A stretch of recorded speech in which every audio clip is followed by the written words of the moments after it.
Des voix politiques sans intermédiaire. Transparence et vérité dans chaque discours. Abonnez-vous et restez connectés. Président Madame Perrine Goulet pour le groupe démocrate. Merci Madame la Présidente. Ma question s'adresse à la ministre de l'Agriculture et de la Souveraineté alimentaire et je souhaite y associer mes collègues qui, dans de nombreux départements, sont concernés par l'augmentation de la prédation du loup. Madame la Ministre, dans la Nièvre, la colère et la détresse des agriculteurs est toujours présente vis-à-vis de l'augmentation d'animaux tués par le loup. Alors que nous sommes vus comme un territoire en front de colonisation, nous constatons une forte augmentation de la prédation depuis 2 ans.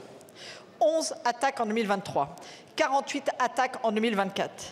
Et depuis le 1er janvier 2025, 80 attaques ont formellement été attribuées au loup. C'est 127 animaux blessés et 190 tués. Soit au 15 juin 2025, le niveau de prédation d'octobre 2024 en nombre de bêtes tuées. Tout comme l'élevage, la présence du loup est un facteur de biodiversité et il nous faut apprendre à vivre avec. Mais alors que la conservation de cette espèce est désormais assurée, ce vivre avec ne doit pas et ne doit jamais être un laisser mourir pour les agriculteurs. Être indemnisé pour une bête tuée, ce n'est pas viable, ni économiquement, ni moralement. Il y a quelques jours, le niveau de protection du loup a évolué au niveau européen et est passé de strictement protégé à protégé. C'est le fruit d'une longue mobilisation et d'un combat européen, d'abord mené par Marc Fesneau, que vous avez prolongé. Cela permettra plus de flexibilité pour les États en ce qui concerne la gestion des populations, avec par exemple l'arrêté du protocole de tir prévu dans le cadre du plan national d'action 2024-2029. Aussi, j'aimerais savoir comment vous allez vous saisir de l'évolution de cette directive à l'échelle européenne afin de conjuguer au niveau national la préservation de la biodiversité et la protection des éleveurs et à quelle échéance. Enfin, Madame la Ministre, mon territoire illustre ce que beaucoup vivent.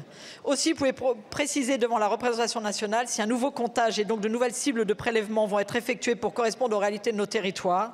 Et allez-vous réévaluer le statut des territoires comme la Nièvre pour les faire passer de front de colonisation à zone de présence permanente afin de lui donner les moyens qui collent à la réalité de ce que vit mon territoire? Je vous remercie. La politique peut être transparente, mais seulement avec l'aide de ceux qui y croient.